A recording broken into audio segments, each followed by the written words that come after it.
una vez más, saludarles en el nombre del Señor. Mire, no sé si han notado, las bancas y las sillas adelante están vacías, entonces pueden pasar un poquito hacia adelante. Sí, ahora que los niños han pasado a su clase, ellos han pasado ya sus clases, entonces aprovechemos las bancas que han quedado ahí para ocuparlas, ¿ya? En la medida que es posible, ¿ya? En la medida que es posible. Muy bien. Muy bien.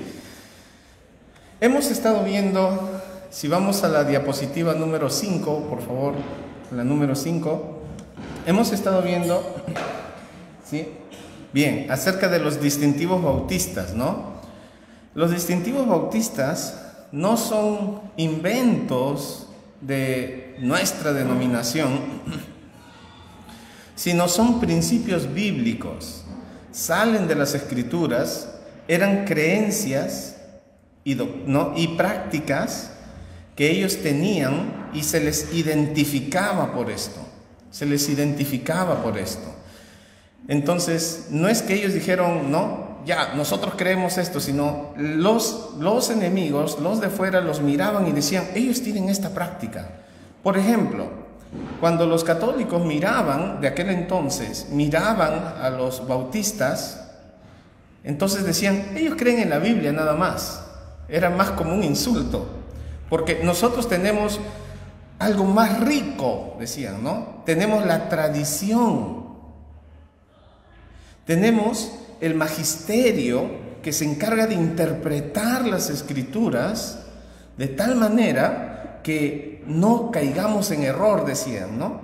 En cambio, si esta palabra llega a los indoctos, al pueblo, a la plebe, eso es lo que ellos creían, si esto llega a la plebe, al pueblo, lo van a interpretar mal. Y entonces van a surgir una serie de doctrinas, ¿no? Entonces, pobrecito de ellos, creen solo en la Biblia. Mientras que ellos tenían 3 fuentes autoritativas. Por un lado, la tradición. Y esto era parte de la tradición. Ni siquiera figuraba como, ya, la palabra de Dios. No, era parte de la tradición. ¿Quiénes escribieron la Biblia? Hombres de Dios. ¿Quiénes fueron los apóstoles? Hombres de Dios. ¿Quiénes sucedieron a los apóstoles? Hombres de Dios. Por lo tanto, esto es la palabra que está fija ya, pero todavía Dios está revelando por medio de los hombres que han sucedido a los apóstoles. Por lo tanto, la Biblia es solo una parte de la tradición, ni siquiera la Biblia sola. Luego, la autoridad del Papa, que es el obispo de obispos, ha ocupado el lugar de Cristo, siendo el obispo de obispos, el obispo que está sobre otros obispos, ha desplazado a Cristo. Siendo el vicario de Cristo, vicario significa representante. ¿Quién es el representante de Dios en la tierra? ¿Quién? ¿Quién es el representante de Cristo en la tierra?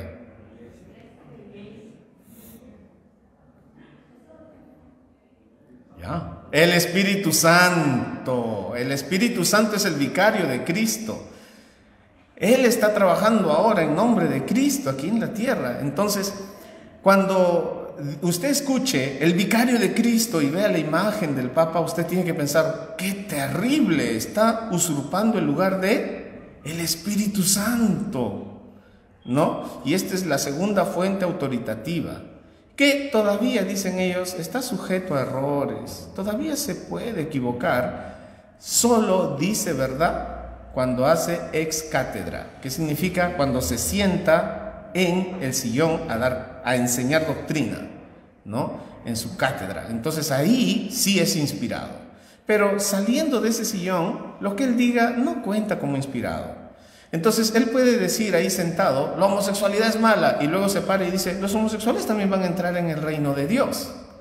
Entonces rápidamente la gente nota, hay contradicción. ¿Qué pasó? Es que no ha estado sentado dando cátedra. Por eso lo que él diga fuera de este sillón ya no es inspirado. ¿Se dan cuenta? Pero cuando está sentado sí es inspirado. ¿Ya? Entonces es su segunda fuente de autoridad. Y la tercera fuente de autoridad, ¿ya?, es el magisterio, un conjunto de cardenales. Tercera fuente de autoridad. Entonces, nosotros creemos en que la Biblia es suficiente. La Biblia tiene todo lo que necesitamos para agradar a Dios y vivir en este mundo de una manera correcta. Todo lo que necesitamos. ¿Usted lo cree? ¿Ya? Eso es lo que creemos como autoridad de la Biblia, la suficiencia de la Biblia. Entonces, no es, como se ha dicho antes, una fórmula aristotélica. El hombre tiene tres partes, ¿no? Espíritu, alma y cuerpo. No es una fórmula bíblica, es más aristotélica. Entonces, el espíritu es para la Biblia, los pastores, para Dios. El alma para los expertos, ¿no? Los psicólogos, sociólogos, ellos estudian la conducta del hombre, entonces ellos tienen soluciones para el alma del hombre, y ya el cuerpo está el doctor, pues, ¿no? No es así. La Biblia es suficiente para el espíritu y el alma porque los dos finalmente componen el lado inmaterial del hombre. La Biblia es suficiente. Entonces, lo que pasa, pastor, es que yo soy hiperactivo. No tienes dominio propio. ¿Para qué te vas a poner otro nombre y te vas a dejar rotular con eso? Tú necesitas tratamiento, necesitas que te dopen por algún tiempo. No, es que mi hijo es hiperactivo. Enséñale dominio propio. No le has enseñado desde pequeño. Le das de comer mucho azúcar. Eso está pasando. Pero no tienes que dejar que los expertos rotulen, te pongan ahí títulos que vas a llevar de por vida. Y no te puedes sanar, no te confíes. Tienes que estar en tratamiento constante. Claro, ellos hacen dinero con tu falta de conocimiento de la palabra de Dios. Y no quiero ser simplista. Puede ser un poco más complejo, ¿ya? Pero tampoco vamos a entrar a una cátedra de esto, ¿ya? Sin embargo, hermanos, la Biblia es suficiente. Eso es la autoridad de la Biblia. ¿Para qué? Para ayudarnos a solucionar los problemas almáticos. Generalmente resultan fruto de pecados, tendencias pecaminosas. ¿Ya? No digo que tenga todas las respuestas yo, pero la Biblia sí. Y las cosas que yo desconozco, otros lo están estudiando. ¿Qué hacemos? Aprendemos de otros. ¿Sí? Entonces, el asunto es que la palabra de Dios tiene respuestas, solo que no las conocemos. ¿Se dan cuenta? Abarca todo lo que es la vida, toda la esfera de la vida. Entonces, si la Biblia es suficiente, entonces, si confiamos en eso, debemos luchar por obedecerla. Y esto también nos anima a estudiarla de corazón y, por supuesto, respetarla. Uy, hermanos, yo en esto tengo que... Cuando creemos en la suficiencia de la Biblia, dejamos que toda la autoridad repose en la Biblia, no en el predicador. Entonces yo voy a tener un poquito más de cuidado, hermanos, en esto tengo que pedirles perdón. Cuando invite a alguien, cómo va a tratar las escrituras. ¿Ya? No vi hasta recién el video, pero yo voy a tener más cuidado, les pido perdón por esto. La Biblia debe ser tratada con sumo respeto, no solo por lo que es físicamente, sino por lo que representa. ¿Qué es la Biblia? La palabra de Dios. Es la palabra de Dios. Entonces, debemos centrar todos los focos de atención en las Escrituras, no en la persona, sino en las Escrituras. Porque ¿quién es el que cambia vidas? No son los expertos. No es el predicador, es la palabra de Dios. Por eso todos los reflectores deben estar apuntando a las Escrituras. ¿Ya? Entonces, en esto yo necesito, hermanos, pedirles, pero voy a tener más cuidado en las siguientes oportunidades. ¿Ya? ¿Me perdonan? Entonces, la palabra de Dios es suficiente. Es suficiente. ¿Ya? Debemos entonces honrarla, debemos amarla, debemos atesorarla, debemos guardarla en nuestro corazón, debemos leerla y debemos practicarla. No voy a hacer la pregunta embarazosa que normalmente se hace, que a veces choca nuestra alma así, ¿no? ¿Cuándo ha sido la última vez que has leído la Biblia? Pero, hermanos, necesitamos ejercitarnos en leer las Escrituras. Es importante. ¿Debemos tenerla todo el día o debemos meditarla todo el día? Meditarla. Usted la lee ya en la mañana, ya en la tarde, ya en la noche, tiene un espacio más, la lee otra vez, pero lo que tiene que hacer es, si usted cree que la Biblia es autoridad para su vida, es guardarla en su corazón y con las Escrituras examinar todo. Esto que voy a hacer en mi trabajo, ¿es bueno? ¿Qué dice la Biblia sobre esto? Esto que voy a hacer en la iglesia, ¿qué dice la Biblia sobre esto? Lo que voy a hacer ahora con mis amistades, ¿qué dice la Biblia sobre esto? La película que voy a ver, ¿qué dice la Biblia sobre esto? Eso es meditarla. Es cuando tú estás pensando en qué relación tienen las Escrituras con tu vida diaria. Si tú consideras que la Biblia es palabra de Dios y es autoritativa, vas a estar relacionándola constantemente con todas las esferas de tu vida. Cuando estoy enojado, a ver, ¿qué dice la Biblia cuando estoy enojado? ¿Cómo debo responder? ¿Qué debo hacer? Eso es tenerla en tu corazón, cuando tratas de relacionarla en cada área de tu vida. Entonces allí se puede decir que estamos considerando la Biblia como autoritativa, como autoridad para mi vida. Pero si yo solamente uso la Biblia para un área de mi vida y todas las demás, ya aquí dejo las Escrituras y aquí empiezo a practicar lo que me parece, lo que aprendí de mi casa, lo que aprendí de mis amigos, lo que aprendí de una película, porque ojo, las películas nacieron, si usted estudia la historia del cine, como una forma de adoctrinar a las personas. Entonces, cuando había una doctrina, entonces las películas lo que hacían era hacer visibilizar, es la palabra, ya, visibilizar esta doctrina. Así nace. Entonces, hermanos, tengamos cuidado. Cada película tiene una filosofía detrás. Tengamos cuidado. Entonces, ya estamos relacionando. Tratamos de enseñar esto a nuestros hijos cuando vemos una película. A veces ellos se aburren. Papá, prefiero ver una película solo. Me dice, ¿no? Mi hija, ¿por qué? Están parando y mira, ¿qué está diciendo ahí? Mira, si no yo, mi esposa, ¿qué está diciendo ahí? Y a veces estamos tratando de mostrarle qué hay detrás de estas películas. Y algunas ya hay una página donde te dicen ya qué contiene, qué problemas, ya mejor ni la ves, pues, ¿no? Pero es importante considerar la Biblia como autoridad en mis relaciones interpersonales. A ver, ¿estoy obedeciendo a Dios en esta área? ¿Qué tipo de personas estoy considerando como mis amigos? En mis relaciones emocionales, ¿no? La persona con quien me estoy involucrando, ama a Dios. Eso es, en cada área de tu vida. Eso es cuando consideras que la Biblia es autoridad, ¿sí?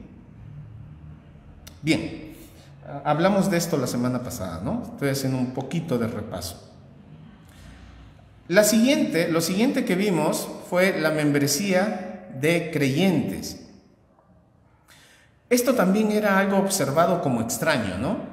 Mírame, son los rebautizadores, por eso les llamaban anabaptistas, ¿no? Los rebautizadores. ¿Quién se han creído estos, no? Les decían, ¿quién se han creído? Como para venir a bautizar a los que nosotros ya bautizamos. Encima no bautizan niños, bautizan adultos, bautizan creyentes, ¿no? Entonces, ¿qué creemos? Que la iglesia está compuesta solo, única y exclusivamente por creyentes.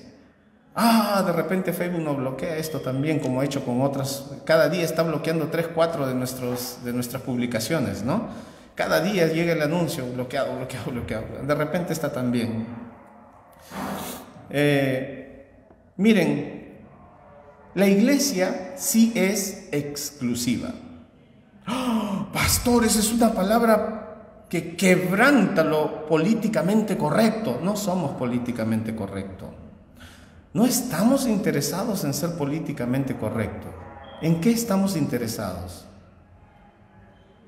En honrar a Dios. Y si lo políticamente correcto va contra Dios, no estamos interesados en ser políticamente correctos. Si nos dicen que hoy está de moda y es políticamente correcto la inclusividad, todos deben ser parte, sí, todos son llamados. El detalle es que para entrar a la iglesia hay un requisito. ¿Cuál es ese requisito? ¿Limpiarse los pies allá afuera? ¿Echarse alcohol? ¿Cuál es el requisito para entrar a la iglesia?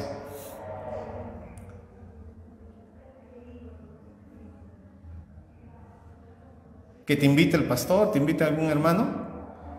¿Cuál es el requisito para entrar a la iglesia? Para ser parte de la iglesia. Ahí está. Ser creyentes. Haber creído en Cristo como Salvador. Después de ser creyente, ¿cuál es el siguiente paso de obediencia? El bautizo. Ese es el siguiente paso.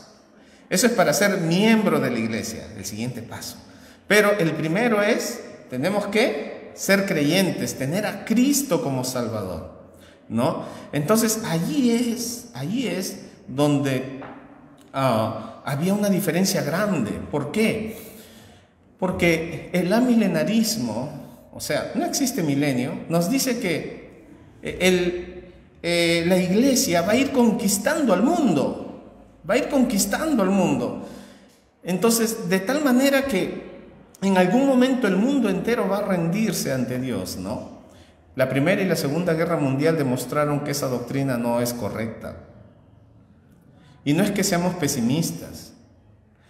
El asunto es que, lamentablemente, ningún país va a ser completamente cristiano. Van a haber incrédulos en estos países.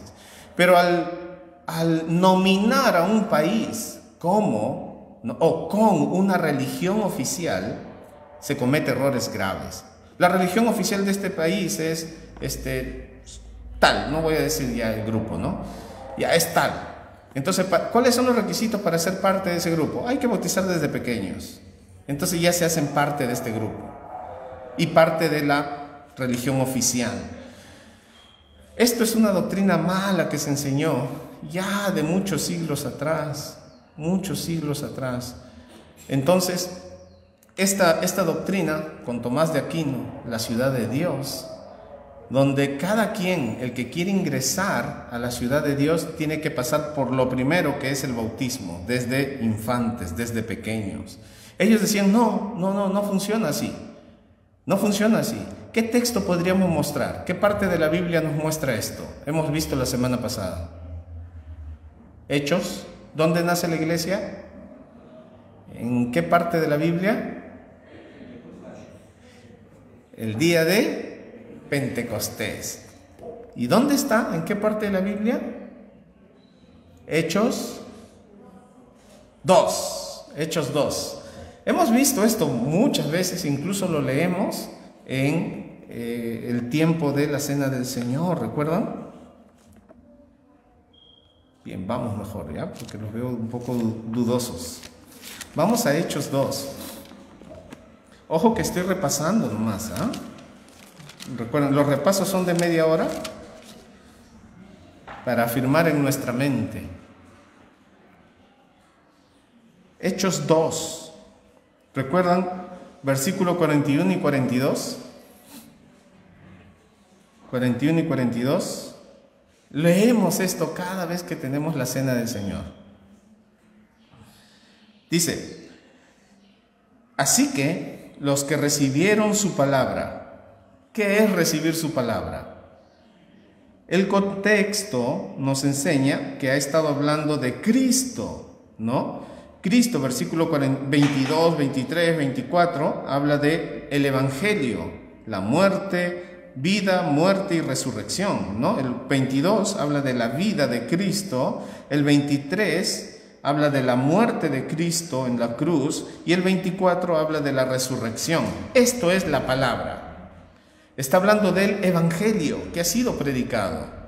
Los que recibieron esta verdad que Cristo, ¿no?, vivió conforme a la ley, que Cristo murió en la cruz, que Cristo resucitó de la muerte, entonces los que recibieron esta palabra, es decir, los que creyeron en Cristo, ¿qué pasó con ellos? Versículo 41, fueron bautizados. ¿Qué es lo primero? Ser creyentes. Después de ser creyentes, ser bautizados, ¿no? Ese es el segundo paso natural cuando quieres honrar a Dios. Cuando no, bueno, ya soy salvo, ya, ¿para qué más? Eso es suficiente. Al final, lo importante es que ya yo creí, ¿no? Ya no voy a ir al infierno, ya no importa lo que haga, no importa cómo viva, lo importante es que ya soy salvo al final, ¿no? Ellos van a ser salvos así como por fuego, ¿no? A la justita, ¿no? ¿Qué premios van a recibir en el cielo? Más bien hasta es posible que se alejen avergonzados, ¿no? Dice la Biblia. Bueno, recibieron su palabra, fueron creyentes. En segundo lugar, fueron bautizados, ¿no? En tercer lugar, se añadieron aquel día como 3,000 personas, miembros de la iglesia. Ese es el tercer paso natural, ¿no? El tercer paso natural. Y esto es importante, lo vamos a ver en unos minutos. Y entonces, ¿cuál era su práctica? Después de cumplir estos 3 pasos de obediencia a Dios, versículo 42, y perseveraban en la doctrina. Tenían que estar constantemente estudiándola, repasándola, aprendiéndola, ¿no? La doctrina de los apóstoles. Para eso venimos, a aprender más la palabra de Dios. Para eso usted lee su Biblia, para eso incluso toma cursos en un seminario aquí y allá, ¿no? Con el propósito de conocer más la doctrina, y a propósito hay que tener cuidado dónde va a estudiar, ¿ya? Que tenga la misma doctrina y práctica. Bien, entonces, perseveraban en la doctrina de los apóstoles, en la comunión unos con otros. En la comunión unos con otros. La iglesia tenía este propósito. Lamentablemente, a través de los siglos, la iglesia ha estado siempre en peleas. La primera persecución de un grupo que se dijo cristiano hacia otros cristianos fue en el tiempo de Arrio, ¿no? Los conocidos como arrianos, ¿no? En este periodo se dio la primera persecución de cristianos, o quienes se llamaban nominalmente cristianos, a otros cristianos. Hasta este punto, hasta Arrio, o antes de Arrio, eran los emperadores romanos, y no todos, los que perseguían a la iglesia. Pero a partir de este punto, la iglesia, o quienes nominalmente se llamaban cristianos, perseguían a otros cristianos. Y desde entonces, hasta el día de hoy, las iglesias siguen peleándose entre sí, y aún en las mismas iglesias, miembros con miembros, algo que no debe suceder. No debe suceder. No debemos permitir, no debemos tolerar, no debemos fomentar, no debemos iniciar, pero sí debemos culminar, terminar bíblica y correctamente cualquier tipo de diferencias. Tenían comunión unos con otros. Luego, en el partimiento del pan, es la cena del Señor. La cena del Señor. Y en las oraciones. Entonces, ¿qué hacía Dios? Miren el versículo 47, alabando a Dios y teniendo favor con todo el pueblo. No era una iglesia que se hacía odiar por la gente. Igual nos van a ver como locos, ¿no? Igual nos van a ver mal, siempre nos van a ver mal. No debemos hacernos odiar. Debemos más bien tratar de mostrarle amor a ellos, el amor de Cristo, ¿no? Teniendo favor con todo el pueblo. ¿Y qué hace el Señor con una iglesia que tiene estas características? Añade. Y el Señor añadía cada día a la iglesia a los que habían de ser salvos. La iglesia debe cumplir su parte. Dios se va a glorificar y va a hacer esto, ¿no? Por supuesto, ellos estaban predicando, ¿no? Ya lo vemos en el versículo 46, ¿no? Estaban predicando, dice, ¿no? Entonces, cuando dice perseverando unánimes cada día en el templo, no se reunían para hacer servicio, en el templo predicaban, en las casas hacían sus cultos. Entonces había bastante evangelismo y el Señor usaba todo esto, la vida, el ambiente de la iglesia, la acción de los santos fuera de la iglesia, y así es como traía a las personas arrepentidas, y la iglesia crecía, y la iglesia crecía.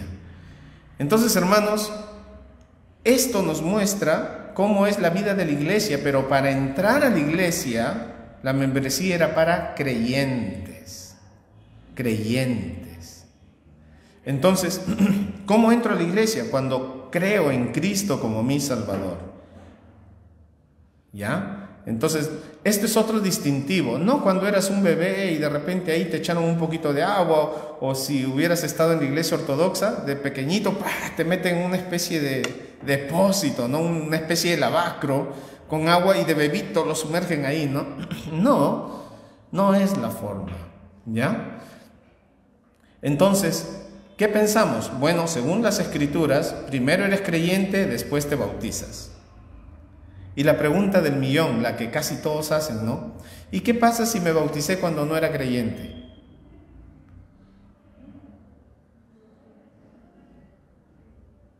¿Qué debo hacer ahora? Mire, la Biblia dice que primero soy creyente, después me bautizo. Pero ¿qué pasa si yo asistí a una iglesia donde la verdad nunca tuve esta certeza de soy salvo, ¿no? Pero ya me había bautizado, o sea, me bauticé cuando no era salvo. Pero ya, hay que contarlo eso como bautismo. ¿Estaría bien? No. Por eso les llamaban rebautizadores. Rebautizadores. Los bautizaban y de adultos. Siendo creyente. Siendo creyente. Si te bautizaste y tú sabías en tu corazón, yo no era salvo, entonces ese bautismo no es válido. No es válido. ¿Qué tengo que hacer? Ya, conversa con el pastor. El pastor te va a indicar, ¿ya? ¿Conocen al pastor? Si no, les presento, ¿ya? Entonces, membresía de creyentes. Ahora sí, hermanos, ya pasó, se cumplió la media hora. Ahora sí, entramos al tema. 3. Autonomía de la iglesia. Autonomía de la iglesia. ¿Qué significa esto? ¿Qué significa autonomía de la iglesia? Cada iglesia es libre e independiente. Cada iglesia se gobierna a sí misma. Pueden tener en común, no pueden tener comunión entre ellas, pueden incluso pertenecer a una misma denominación, pero su manejo es independiente. Por ejemplo, nosotros somos una iglesia evangélica, sí, bautista, sí, independiente. No estamos bajo otra iglesia. Esto sucede cuando es una misión, cuando una obra recién se está abriendo, es decir, una iglesia local, ¿no? No puede moverse porque es local, no puede salir a otros distritos como iglesia, entonces envía a otros para que hagan la labor allí y funden otra iglesia, ¿no? Entonces, a esta iglesia, mientras es pequeña, la iglesia madre la sostiene, la nutre, ¿no? Envía materiales de estudio, sostiene al misionero. Mientras el misionero está trabajando en abrir esta iglesia, pues la iglesia madre está velando por esta otra, envía hermanos para que apoyen, envía un grupo de creyentes para que en los servicios no se vean vacías, ¿no? Cuando tienen sus reuniones. Entonces un grupo de creyentes está allí para que apoyen, ¿no? Animen y también evangelicen en el sector, ¿no? Entonces la iglesia madre está trabajando con la iglesia hija, pero una vez que la iglesia hija ha llegado al punto en que puede autosostenerse, puede cubrir sus propios gastos y ya tiene su propio pastor, entonces ya se corta el apoyo y la iglesia se autosostiene, es autónoma ahora. Solo en su primera etapa que está iniciando recibe este tipo de apoyo. En algún momento tiene que ser una iglesia ya autónoma, ¿no? Entonces, cada iglesia es independiente. Las iglesias locales se autogobiernan, ¿sí? Se gobiernan a sí mismas. Y esto por la vía del gobierno congregacional, ¿sí? Entonces, es decir, que las decisiones se toman en torno a las sesiones, a la reunión de creyentes. Esto hace que la membresía, los miembros de la iglesia, ya trabajen fuertemente por estar en comunión con Dios. Fuertemente, cada miembro en comunión con Dios, porque vamos a tomar decisiones espirituales. ¿Esto qué significa? Si vamos a tomar decisiones espirituales, entonces debemos estar bien con Dios. Debemos estar bien con Dios. Y esas decisiones deben estar dentro del marco de las Escrituras, dentro del marco de la Biblia, ¿ya? Entonces, no hay injerencia de otras iglesias, ni nosotros nos metemos en otras iglesias. Cuando invitamos a otra persona es con autorización de la iglesia, ¿ya? Entonces invitamos a diferentes cuestiones, ¿no?, de apoyo. La iglesia local se gobierna a sí misma y vamos a ver algunos textos que nos ayuden a ver. Por ejemplo, cuando la iglesia tiene problemas, ¿qué debe hacer? Mateo 18:15 nos dice que la iglesia debe resolver sus problemas. Vamos a leer, ¿sí?, estos versículos, perdón, hermano, del 15 al 19, o hasta el 20, ¿no? Por tanto, si tu hermano peca contra ti, ha surgido un problema, ¿ahora qué hacemos? ¿Qué debo hacer? ¿Correr a avisar a otros hermanos? Que vamos a hablar más adelante acerca de lo que es la disciplina en la iglesia. Vamos a verlo ahorita un poco de pasada nomás. Pero si tu hermano peca contra ti, ¿qué es lo primero que debes hacer? ¿Vas corriendo a contarle al pastor? No. Tal vez cuando no sabes qué hacer, pero no es el primer paso adecuado. ¿Qué es lo primero que debes hacer? Si tu hermano peca contra ti, un hermano ha pecado contra ti, ¿qué debes hacer? Ir y hablar con el hermano. Y noten ustedes el énfasis, estando tú y él solos. Es curioso el énfasis que hace, porque cuando dice, si un hermano peca contra ti, ve y repréndele, ya debería ser suficiente. Tengo que ir yo y reprenderle, ya se entiende. Quiere dar ahí un énfasis y pone entre comas, ¿no? Estando tú y él solos. Lo primero que debes hacer es conversar con el hermano. No vayas a un tercero, un cuarto, un quinto. Primero con el hermano. Segundo paso. ¿Qué pasa? Si te oyere, terminó, acabó, bonito, acabó, terminó.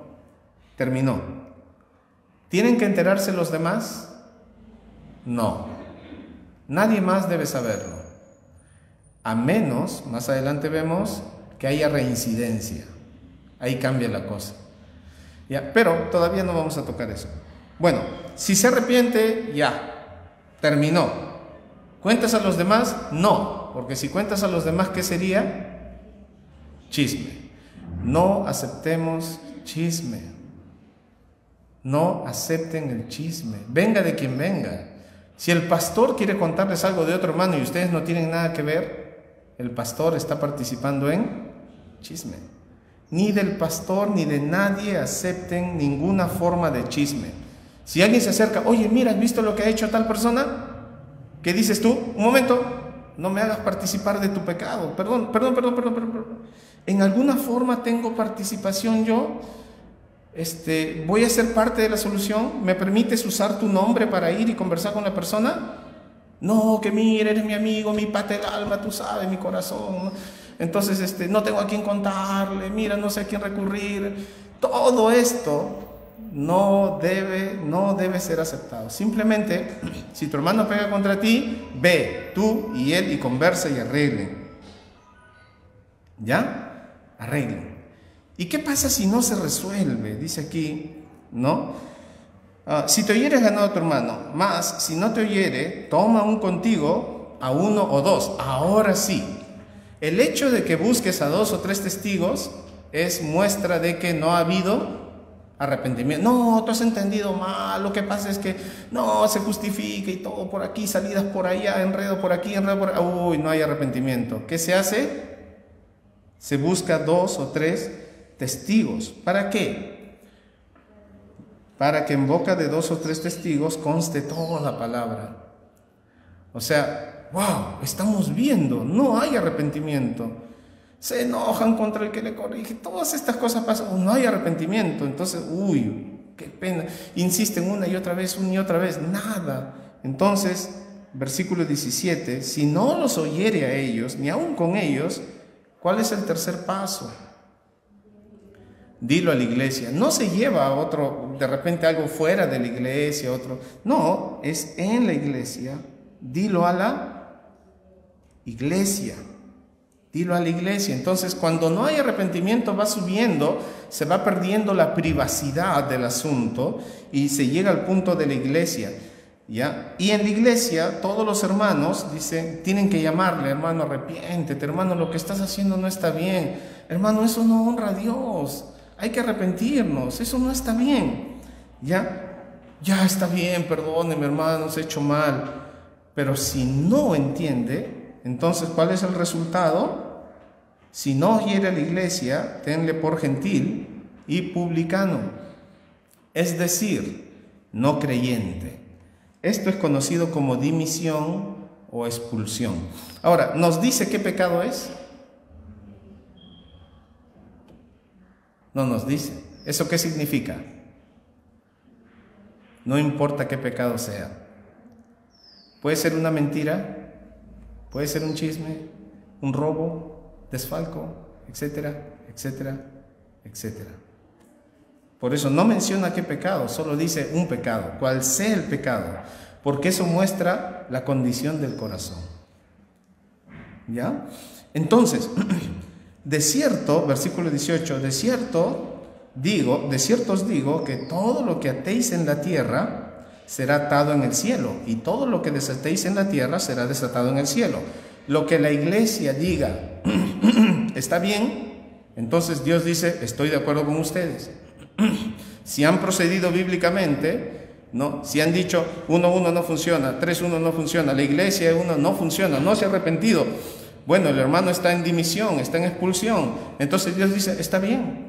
Eso es lo que yo les he enseñado. Así que si ustedes atan esto, porque era una fórmula que se hacía en el Antiguo Testamento, lo llevaban una situación al sacerdote, el sacerdote entonces veía y daba un veredicto. Ese veredicto era atado, era considerado como ya resuelto, es el asunto ya terminado. Entonces Dios dice, ya, está bien, han seguido todo lo que yo he indicado. Y ahí en ese contexto, no es un contexto de milagros, ¿no? Entonces ato al demonio, lo desato, después otro día lo vuelvo a amarrar, no sé quién lo desata, pero lo tengo que volver a amarrar y te ato, espíritu de cobardía, espíritu, no es eso, no se está refiriendo a eso, que normalmente se usa en ese contexto, fuera de contexto, No, entonces, versículo 19, otra vez os digo que si 2 de vosotros se pusieren de acuerdo en la tierra acerca de cualquier cosa que pidieren, les será hecho por mi Padre que está en los cielos. Habla de la comunión en la iglesia, el acuerdo en la iglesia. Porque donde están 2 o 3 congregados en mi nombre, allí yo estoy en medio de ellos. ¿Ya? Hablando de la iglesia. Entonces, no estamos concentrados en la cantidad. ¿Cuántos hermanos vienen? Nuestra alegría no depende de si vienen 3 o 4, o si vienen 20, 30, 50, 100. Nuestro gozo viene de Dios. Así que haya 2 o 4, igual yo predico así, pausadito. Hayan 5, 10, 20, 15, 30, no importa, porque mi alegría no lo vayan a tomar a mal, no depende de cuántos de ustedes estén aquí, sino de que yo cumpla en exponer la palabra de Dios a los que están interesados. De verdad, si usted está interesado, aún a veces, como decían antes, ¿no? Con fiebre viene. Después del COVID dejamos esta frase, ¿no? Entonces, hermanos, la autonomía de la iglesia nos indica que la iglesia resuelve sus problemas. ¿Quién es la autoridad final para estos asuntos? La iglesia. La iglesia. El pastor es parte de la iglesia, así que el pastor guía a la iglesia. El pastor orienta, como ya hemos visto en Hechos 15, ¿no? Orienta a la iglesia. Esto es lo que dice Dios, esto es lo que dice la Biblia. Así que esta es la forma, esta es la fórmula, es quien orienta. Pero más allá de la iglesia, ¿a dónde vamos? ¿Al Poder Judicial? No me ha gustado la decisión, pues. Habrá que poner una acción de amparo, ¿no? Para que no me expulsen de la iglesia. Y de repente ya el Poder Judicial interviene en la iglesia. Cosas interesantes a veces suceden. Entonces, la iglesia es la autoridad final. ¿Hay apelación a otra autoridad? Si Dios mismo dice que todo lo que ates en la tierra es atado en el cielo, Dios te dice, estoy de acuerdo con lo que están haciendo. Entonces, ¿a quién más puedes apelar si hasta Dios ha dicho, ya, esto es lo que yo he mandado? ¿Hay alguien más a quien podemos apelar? Para tomar este tipo de decisiones se necesita madurez. Ay, no, hermano, pastor. Y si yo estuviera en su lugar, agradece de que hay gente que te ama y está interesado en que estés en buena relación con Dios, y van a tomarse toda esta molestia de seguir el proceso bíblico. Entonces, los hermanos deben estar en una buena relación con Dios para poder, ¿no?, llevar a la práctica lo que las Escrituras dicen. No digo dejando de lado nuestras emociones, sino poniendo a Dios por encima de nuestras emociones. Esta es la parte más difícil. ¿Cuántas veces nos ha dado ganas de no hacer nada? No tengo ganas, no. ¿Le ha pasado? Sabe lo que es correcto, pero dice no. ¿Pero por qué no? No lo sé, pero mi corazón me indica que no. ¿Quién está gobernando? ¿La palabra de Dios o mi corazón? ¿Se dan cuenta?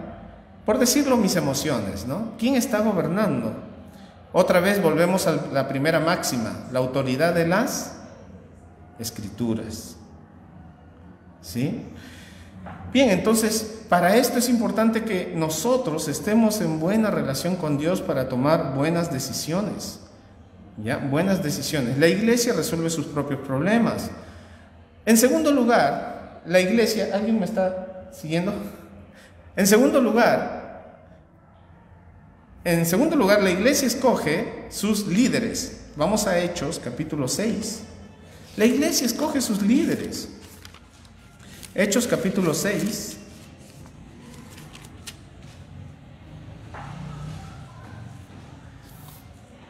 Antes de pasar a esto, hay ocasiones especiales en que se permite injerencia de otros, siempre con autorización de la iglesia, ¿ya?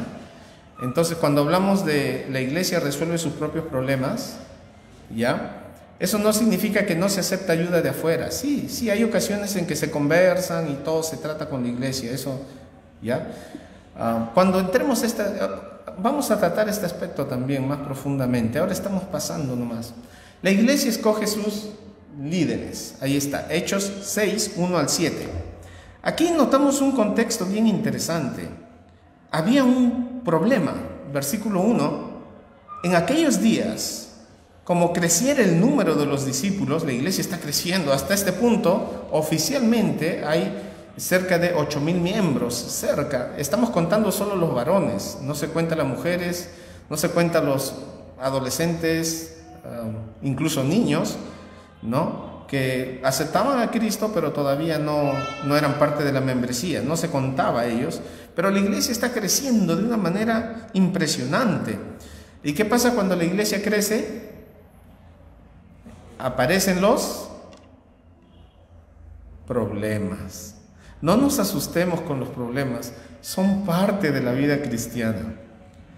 No nos gusta que estén, no deberían estar, pero no todos los que ingresan a la membresía son maduros ya.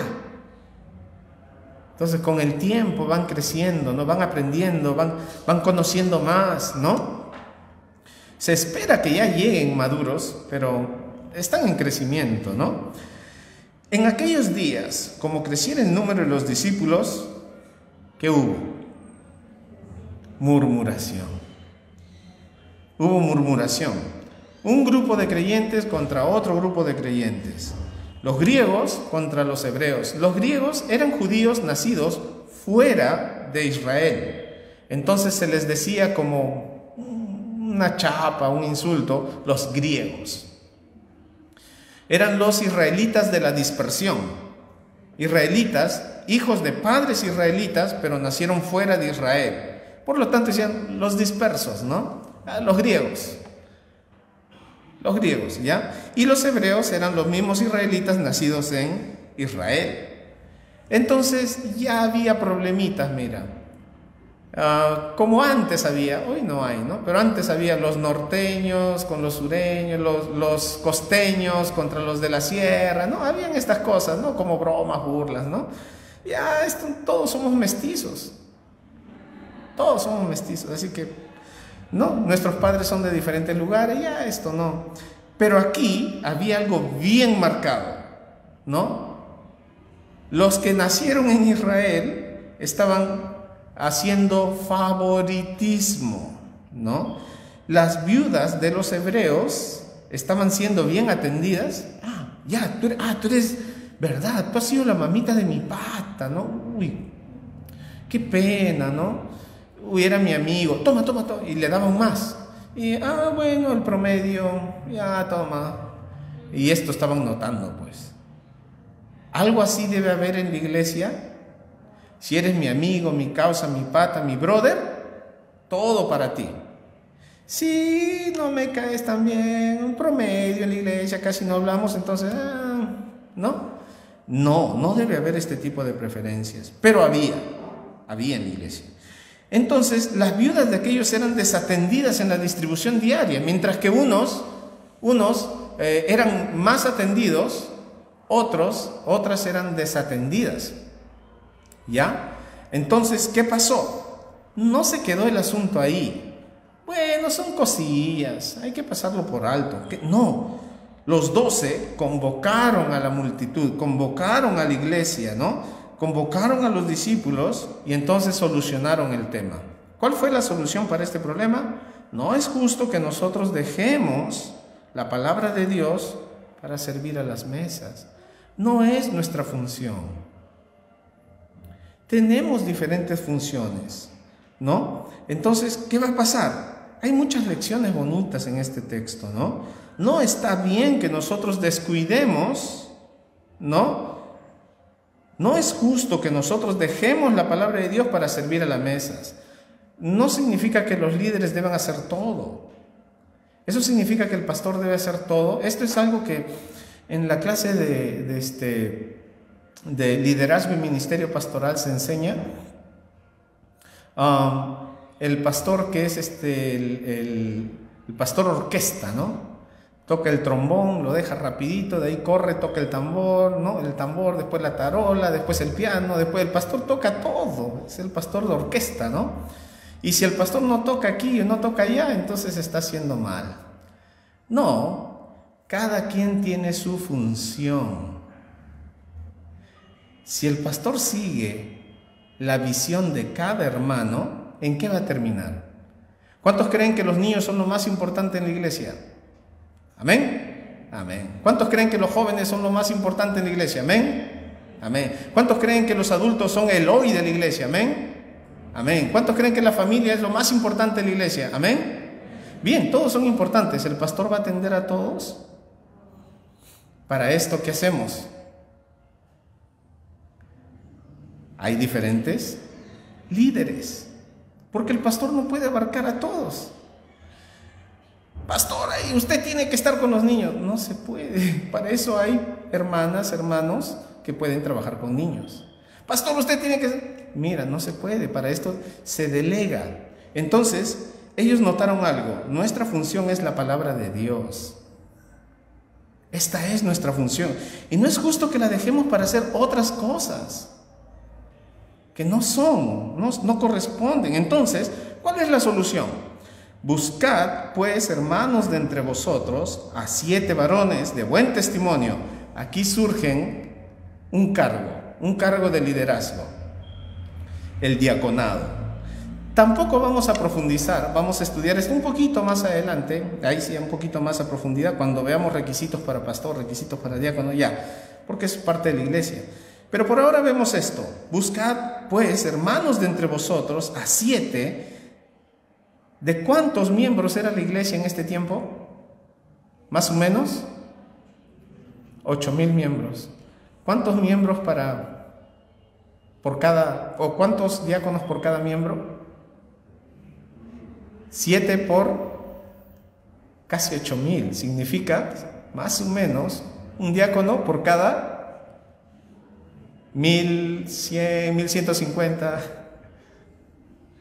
¡Wow! Entonces, buscad entre vosotros 7 varones, y entonces empiezan los requisitos, ¿no? De buen testimonio, llenos del Espíritu Santo y de sabiduría, a quienes encarguemos este trabajo, delegar. Ellos se van a encargar del lado, digamos, material. ¿Por qué tenían que ser de buen testimonio? Porque iban a manejar dinero de la distribución de los alimentos, iban a comprar el pan, la comida para distribuir a todas las viudas. Iba a haber algo sensible que es el dinero.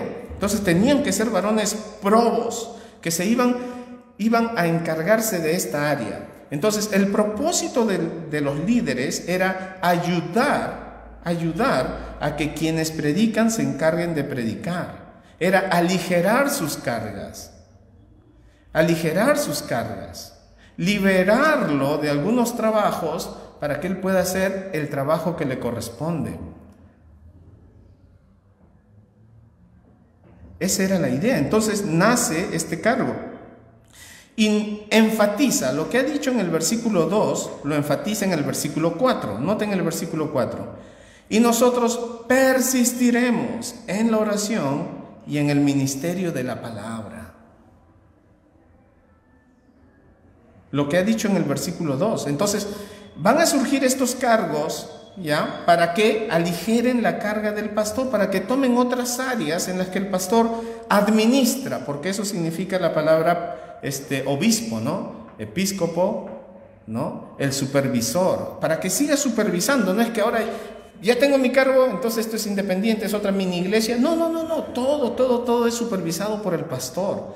Cada ministerio de jóvenes, ¿es una isla? No. ¿Es parte de la iglesia? Es supervisado por el pastor. Escuela dominical, ¿es una isla? ¿Es una mini iglesia? No, es un ministerio que pertenece a la iglesia, es supervisado por el pastor. Entonces cada área es supervisada por el pastor. En coordinación, cada líder trabaja en coordinación con el pastor. No son pequeñas iglesias independientes, todos trabajan en coordinación con el pastor.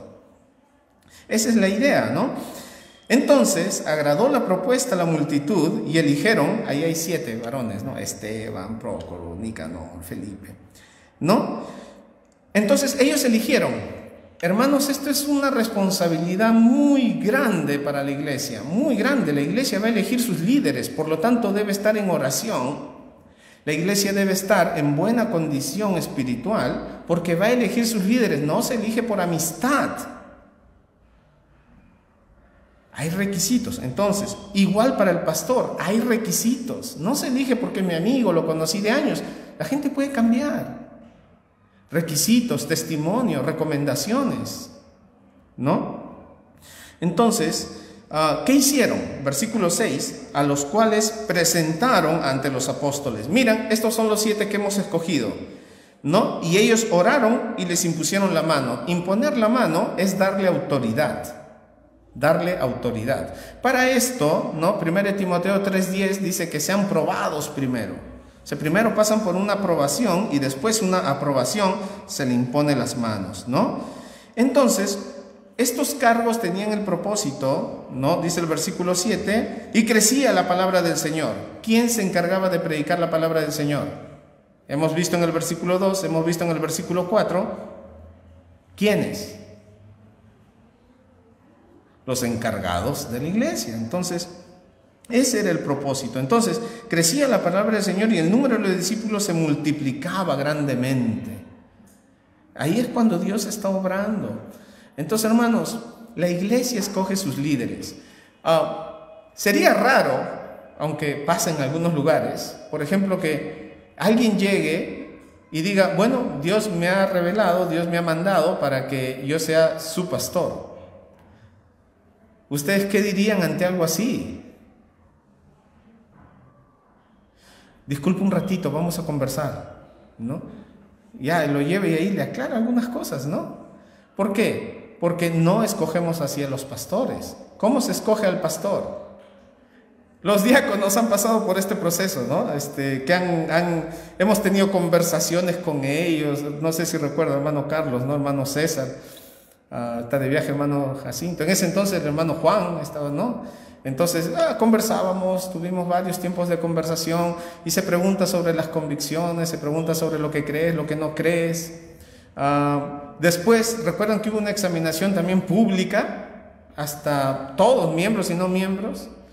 Entonces, hay una examinación, las cartas de recomendación y todo esto. La iglesia escoge sus pastores, la iglesia escoge sus líderes, ¿no? Y son aprobados.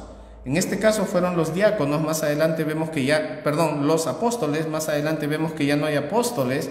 El pastor es quien está encargado de supervisar, hay aprobación allí, o no, tal vez, ¿no?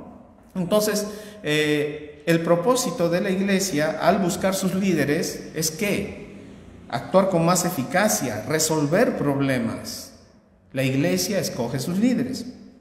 Por otro lado, avanzamos una más, la iglesia envía a sus misioneros. Si podemos avanzar una más, ¿sí?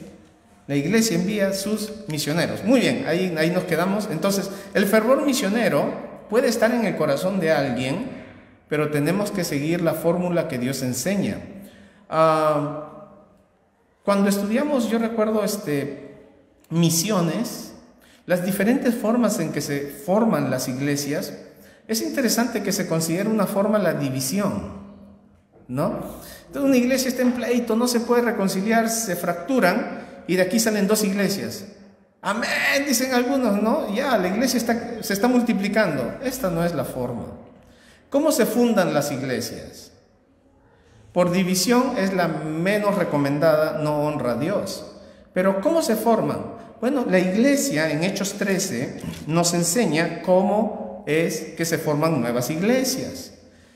Hechos 13, la iglesia envía a sus misioneros con el propósito de abrir nuevas iglesias.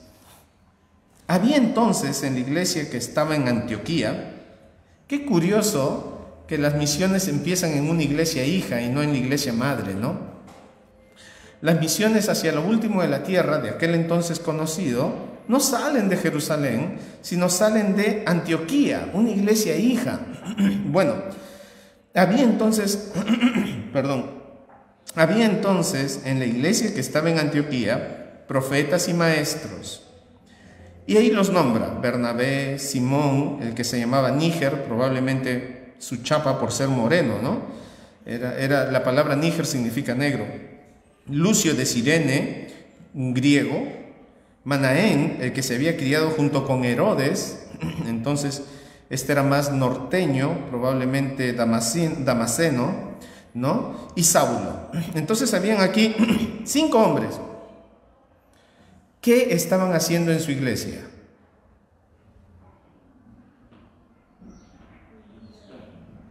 Ministraban, o sea, ya trabajaban para el Señor. ¿Y en qué forma ministraban? El versículo 1 dice: eran profetas y maestros, o sea, ya trabajaban en la iglesia, enseñando la palabra de Dios, ya tenían un testimonio conocido. Entonces, versículo 2, ministrando estos al Señor y ayunando, el Espíritu Santo le dice: apartadme a Bernabé y a Saulo para la obra que os he llamado. ¿En qué condición los llama? Ya estaban trabajando. A esta gente llama Dios para su servicio. Ya estaban sirviendo. Ya estaban trabajando fuertemente para Dios. Los versículos anteriores nos muestran esto, ¿no? Ya estaban trabajando. Entonces, en esta condición, ¿no?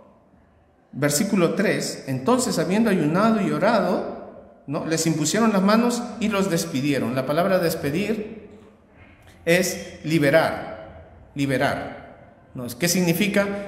Ya, has trabajado bastante aquí, ahora eres libre de tus cargos para que sigas haciendo la obra fuera. Ya, entonces, antes de ser enviados como misioneros, estaban sirviendo en una iglesia local. Entonces, no puede alguien decir, bueno, yo quiero ser misionero en otro lugar cuando en su iglesia no trabaja. Yo quiero ser misionero en, no sé, en otra provincia, en otro país, en otro distrito, en otro departamento, cuando en su iglesia local no está sirviendo a Dios fielmente.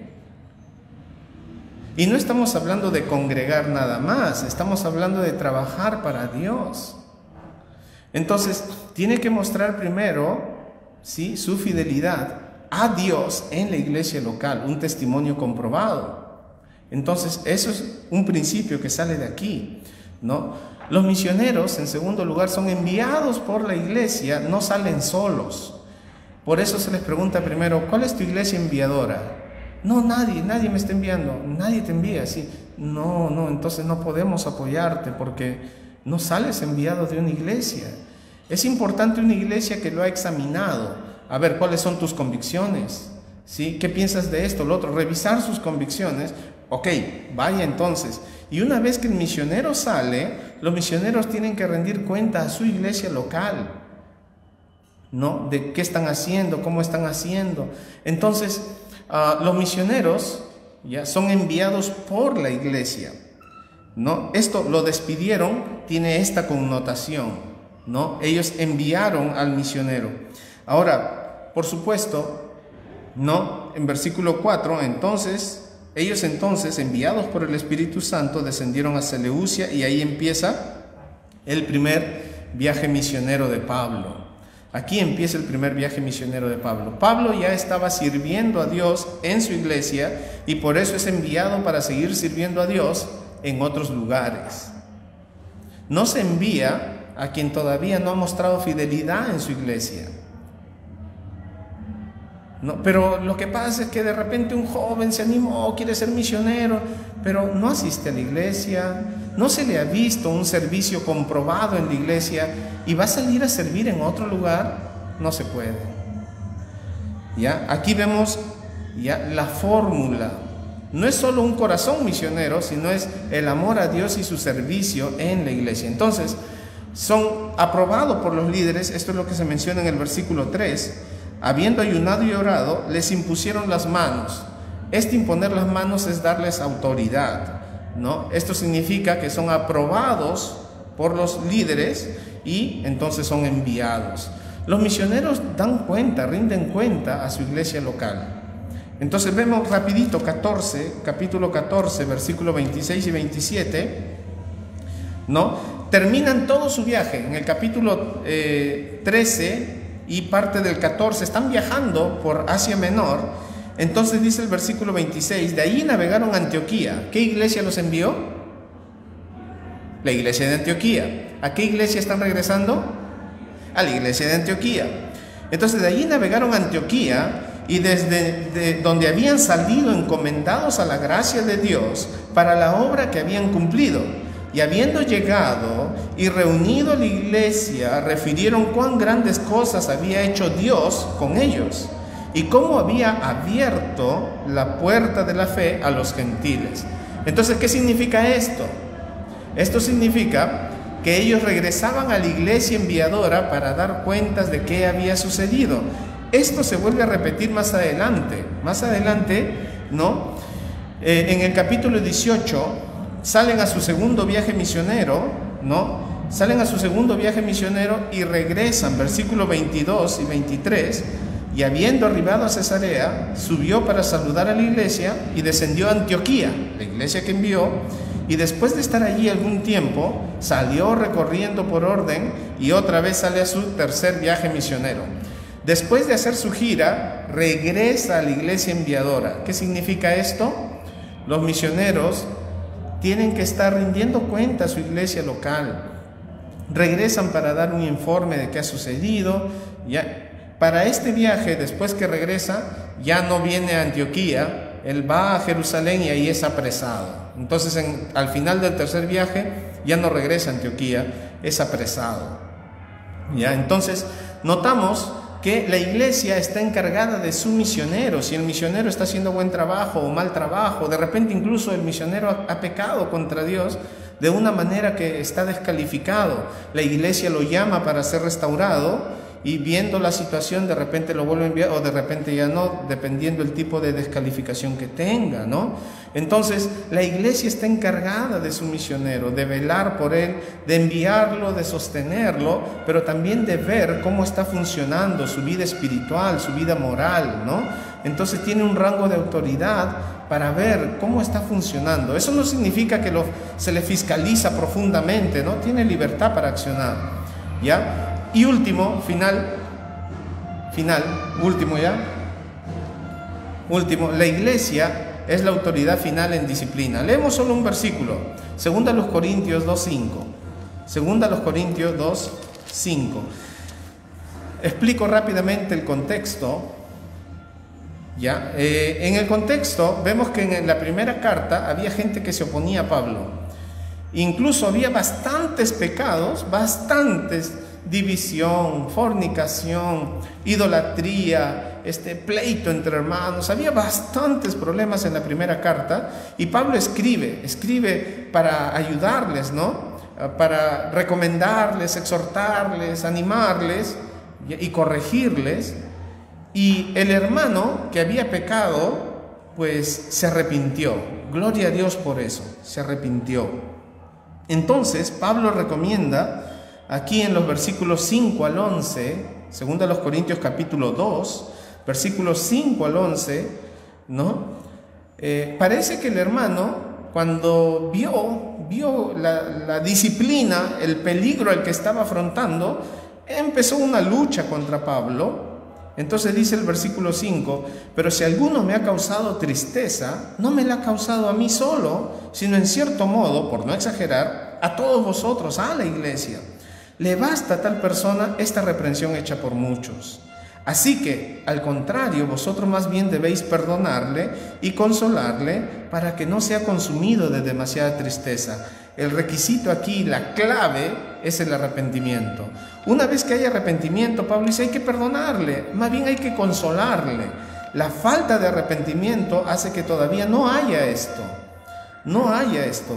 La clave aquí fue que el infractor se arrepintió.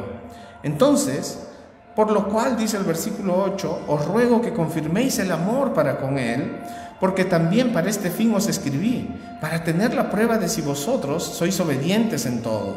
Entonces él pone a prueba su corazón, ¿no? Y al que vosotros perdonáis, yo también. Alguien estaba luchando contra el ministerio de Pablo, y Pablo dice, ya, ustedes examinen la situación, ustedes le perdonan, yo le perdono, ¿no? Dice aquí, si algo he perdonado, por vosotros lo he hecho en presencia de Cristo. Y miren cuál es la clave aquí. La disciplina se aplicó y el infractor se arrepintió. Por lo tanto, Dios fue glorificado. Pero el versículo 11, para que Satanás no gane ventaja alguna sobre nosotros, pues no ignoramos sus maquinaciones. Hay una relación muy estrecha entre el triunfo de Satanás y la disciplina del Señor. Hay una relación muy estrecha. Cuando no se practica una disciplina correcta, cuando no se practica esto, entonces Satanás gana ventaja. Lo bonito es cuando hay arrepentimiento y Dios es glorificado, la iglesia está pacificada, entonces Satanás no gana ventaja. Se arrepiente, la iglesia le perdona, Satanás ha sido derrotado. Pero cuando no hay arrepentimiento y la situación es así, entonces Satanás sí gana ventaja. Y esto es penoso porque dice, pues no ignoramos sus maquinaciones. Maquina en la iglesia. ¿Cómo hacer para que la iglesia pase momentos terribles y termine mal? Y cada miembro es responsable una vez más de que Satanás no gane ventaja. Que no ignoremos sus maquinaciones, que trabajemos con una visión bíblica, no emocional. más allá de lo emocional, la obediencia a la palabra de Dios. Entonces vamos a concluir con esto. La próxima semana vamos a ver otros 2 temas, el sacerdocio del creyente y las 2 ordenanzas. Son 2 distintivos bautistas. Hermanos, yo sé que este tema es un poquito de repente difícil de digerir y se tiene que enseñar muchas veces hasta que podamos captar la idea, ¿ya? Podamos captar la idea, porque a veces lo bueno parece malo. Disciplinar a un hermano a veces parece injusto, a veces parece cruel. ¿Quiénes nos creemos nosotros para disciplinar a otros si todos somos pecadores? Suena cruel. Y el asunto es, ¿obedecemos la palabra de Dios o las otras opciones? ¿Obedecemos las voces de otras personas o incluso nuestro propio corazón? Es un tema complicado, pero tenemos que aprender esto de aquí. Por eso más adelante vamos a tratarlo más en profundidad. Por ahora veamos ya lo que hemos tratado hoy día. ¿Cuál es el último distintivo bautista que hemos tratado? ¿Recuerdan? Hemos visto 3 ya. La primera, la autoridad de la Biblia. La segunda, la membresía de los creyentes. Y la tercera, autonomía de la iglesia. Autonomía de la iglesia. Vamos a orar. Mi Dios, gracias te damos por tu palabra. Muchas de ellas, mi Dios, es difícil de digerir. Va contra nuestras emociones, va contra nuestras preferencias, va contra lo que el mundo nos enseña, va contra lo que hemos aprendido desde niños. Y es difícil digerir, es difícil aceptar esto. Se requiere bastante madurez espiritual. Por eso te pido, mi Dios, que nos ayudes en nuestro crecimiento, nos ayudes a ser fieles. No podemos en nuestras fuerzas, pero queremos tener una iglesia que te honre, queremos ser parte de una iglesia que te honre, que sea obediente a ti, que te ame. Y esto se nota cuando te obedecemos. Eso queremos ser, una iglesia que te da mucha gloria. Pero no podemos hacerlo si no estamos de la mano contigo, si no estamos en comunión con tu Hijo Jesucristo, si no estamos leyendo tu palabra y si no tenemos disposición a obedecerla. Es algo difícil, mi Dios, pero ayúdanos. Tú quieres una iglesia santa y para esto nosotros somos la iglesia. Ayúdanos, mi Dios, tanto para practicar esto que estamos aprendiendo. La iglesia local es autónoma. Y así, mi Dios, tiene varias implicaciones, que podamos ser fieles en estas implicaciones y que podamos honrarte, Padre. Te lo pedimos en nombre de Cristo Jesús. Amén. Adelante, hermano.